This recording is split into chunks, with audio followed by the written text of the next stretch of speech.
Dalam Bapa dan Putra dan Roh Kudus. Amin. Allah Bapa di surga, bantu kami untuk semakin menyelami pengertian, mendapatkan pengertian yang benar tentang kebenaran. Bantu kami ya Bapa, memiliki hati yang terbuka akan karyamu, akan kasihmu, akan cintamu yang begitu besar. Terpujilah namamu, kini dan sepanjang segala masa. Amin. Para saudara, sesuatu yang besar membutuhkan persiapan batin yang jauh lebih besar. Bantu kami ya Bapa supaya kami dapat dan mampu mengerti bahwa karunia Tuhan yang sangat besar tak dapat dilukiskan oleh kata-kata manusia. Allah menjadi manusia, Sang Sabda menjadi manusia, sama seperti kita semua. Karena itu dibutuhkan persiapan yang tak terduga, karena dari atas turun ke bawah, supaya membuka mata hati kita bahwa Tuhan sungguh-sungguh sayang kepada kita. Hari ini kita mendengar bagaimana Yesus meminta supaya mempersiapkan jalan yang lurus. Bukan jalan yang berkelok-kelok. Bukan jalan yang berbukit-bukit. Bahkan bukan jalan yang bergunung-gunung. Tetapi yang lurus. Di mana tidak ada lagi sebuah lubang-lubang dalam perjalanan itu. Itulah cara kita untuk mempersiapkan batin kita dalam minggu Advent yang kedua ini. Luruskanlah jalan bagi Tuhan. Artinya apa? Keterbukaan hati supaya rahmat Allah itu mengalir dalam diri kita. Tidak ada halangan, tidak ada hambatan. Itulah yang dimaksudkan Tuhan. Tidak ada lubang-lubang, artinya tidak ada kekotoran-kekotoran, tidak ada noda-noda yang dalam ada perjalanan kita seperti Bunda Maria tanpa noda, tanpa dosa. Tidak ada jalan berkelok-kelok, artinya tidak ada jalan yang yang pelintat-pelintut bahasa Jawanya. Tidak ada jalan yang tidak bisa ya atau tidak, tapi sungguh-sungguh bold, lurus. Tidak ada jalan yang bergunung-gunung, sombong, bukit-bukit, arogan. Ya. Jadi ini suatu simbolisme bahwa kita mempersiapkan batin kita supaya rahmat Allah itu sungguh penuh dalam diri kita dan menyelamatkan hidup kita. Menjadi melihat Allah sebagai Allah yang sungguh-sungguh benar. Ya, tidak lagi takut, tidak ada ragu, tidak ada lagi cemas. Ya.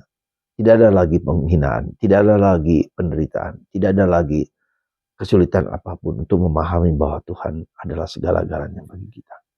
Itulah minggu Advent yang kedua. Maka mari kita mohon rahmat. Untuk berbuat seperti itu hampir tidak mungkin dari diri kita sendiri. Hampir tidak mungkin. Ya, tetapi sesuatu yang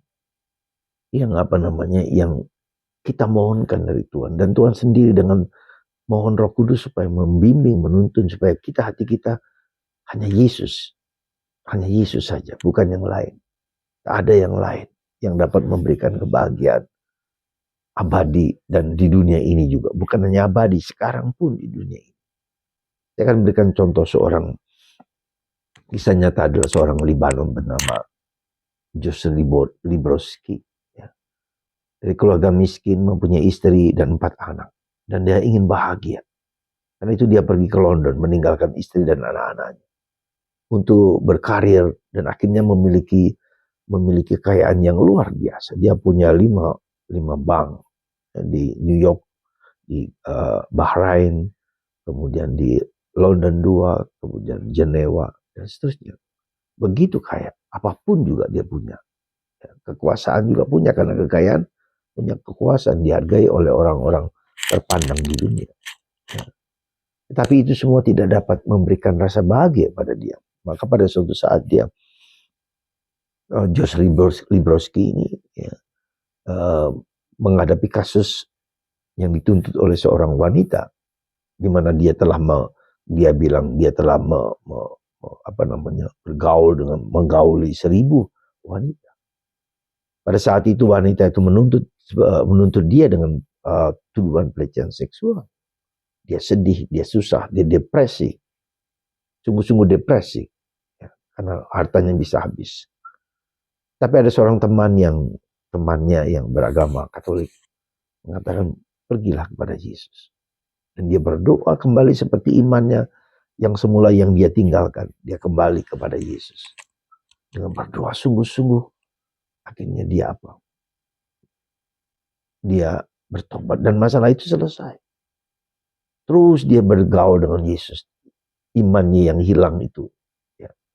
Sampai pada suatu saat, dia mendengar suara dari batinnya, kembalilah kepada istrimu yang semula. Karena aku telah menyatukan engkau selama-lamanya dalam perkawinan suci. Terjadi pergulatan, dia mau kembali kepada istrinya dan keluarganya.